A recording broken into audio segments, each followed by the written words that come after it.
Hello po sa ating lahat, Team EDC. Kumusta? Naway nasa mabuti po kayong kalagayan. So, marami nga po ang nakapansin sa ginawa ni Edu kay Wifey sa araw ng debut ni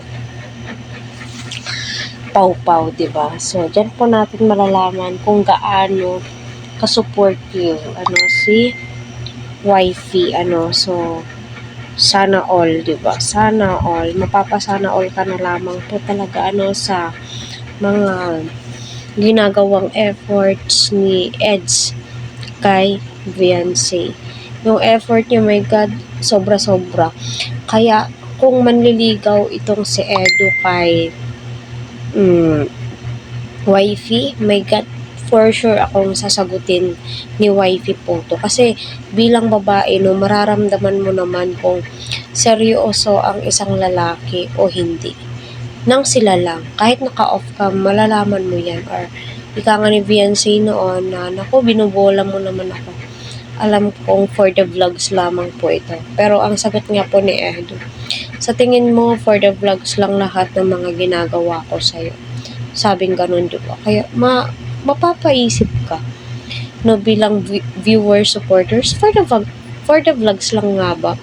Nasa part 47 na po tayo, running part 48. So tayong mga viewers, hindi po tayo basta nagsasalita ng wala po tayong napapansin. Kagaya nga po doon yung hinawakan ni Edu at itinuro nga po yung damit or sandals nga ba ni Beyonce, so nag-usap silang dalawa, diba? Kaya masasabi po talaga na napaka-caring ni Kalingap Edu, diba? Blessings talaga po sila para sa isa't isa. Ika nga po ng mga viewers, may mga naka-love team po si Ed sa Kalingap serye. Dalawa po yun, si Sheena at saka si Kat.